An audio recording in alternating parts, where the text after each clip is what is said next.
Peru is facing a devastating crime wave. The capital city, Lima, is now under a state of emergency. President Dina Boluarte made the difficult decision. This move comes after a series of shocking events that have shaken the nation. The state of emergency gives the police and military more power. They can detain suspects more easily, and there are restrictions on gatherings and movement. This response highlights the severity of the situation. Fear and uncertainty grip the city as Peru grapples with this crisis. The state of emergency is a clear signal that the government is taking the situation seriously. However, it has also sparked debate. Some citizens support the increased security measures. They believe it is necessary to restore order. Others worry about the impact on civil liberties. The state of emergency is a temporary measure. It is set for an initial period of 30 days. During this time, the government faces a critical challenge. They must address the root causes of the crime wave. They also need to reassure the Peruvian people that their safety is paramount. The decision to declare a state of emergency did not come easily. It was a last resort. The government hopes these measures will bring the situation under control. However, the long-term solution lies in addressing the systemic issues that contribute to crime. This includes poverty, inequality, and corruption. Until these issues are addressed, the cycle of violence is likely to continue. Peru faces a long and difficult road ahead. However, the hope remains that this crisis will lead to meaningful change. The international community is watching Peru closely. Many express concern over the rising violence. They also urge the Peruvian government to uphold human rights. The situation in Peru is a reminder that security and freedom are delicate and interconnected. It is a stark illustration of the challenges faced by many countries around the world. The hope is that Peru can overcome these challenges and emerge stronger. The death of Paul Flores became a turning point. He was a beloved cumbia singer. His music brought joy to millions. Flores was shot and killed on a public bus. It is believed to have been an extortion attempt. This tragedy sparked outrage and grief across Peru. People took to the streets, demanding justice. The death of Flores highlighted the vulnerability of ordinary citizens. It showed the reach and brutality of criminal gangs. Flores was more than just an entertainer. He was a symbol of hope. He came from humble beginnings and achieved great success. His story resonated with many Peruvians. His music transcended social barriers. His murder felt like an attack on the spirit of the nation. The outpouring of grief following his death was immense. Candlelight vigils were held in every corner of the country. His music played on repeat, a bittersweet reminder of the joy he brought and the void he left behind. The incident also ignited a debate about the effectiveness of the government's security policies.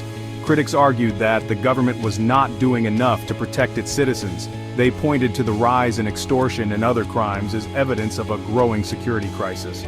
The government, on the other hand, emphasized its efforts to combat crime. They highlighted the increased police presence and their crackdown on criminal gangs. However, for many Peruvians, these efforts seemed insufficient in the face of such a brazen and tragic act of violence.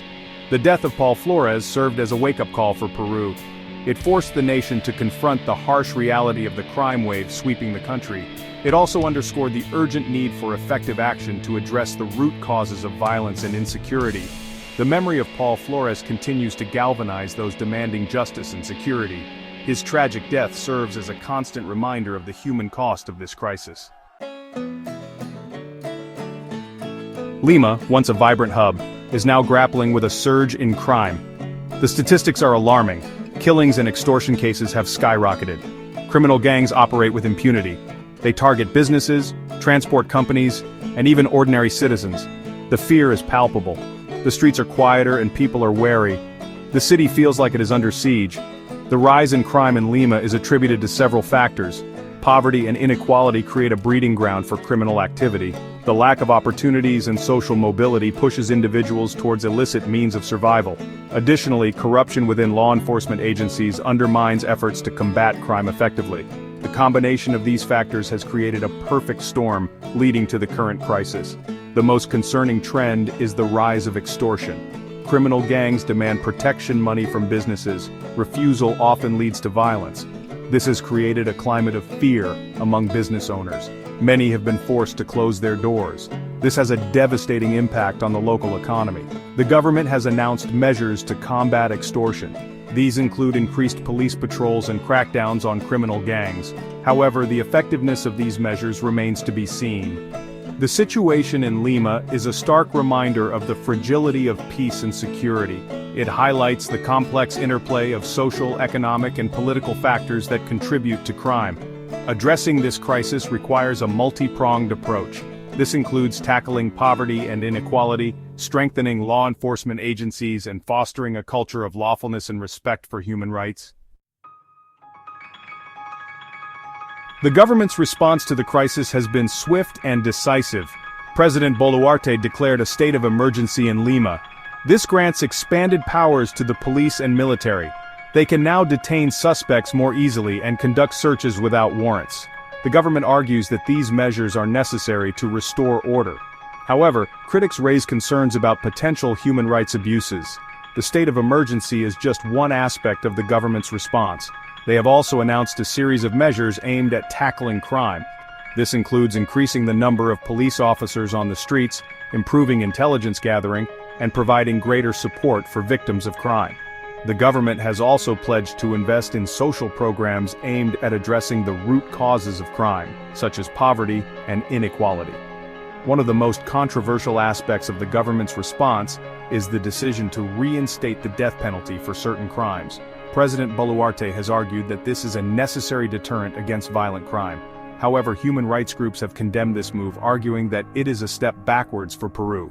The death penalty is currently only legal for treason in Peru. Reinstating it for other crimes would require a constitutional amendment. The government's response to the crime wave is a double-edged sword. While the increased security measures may help to restore order in the short term, they also carry the risk of human rights abuses. The long-term success of the government's efforts will depend on their ability to address the root causes of crime and build a more just and equitable society.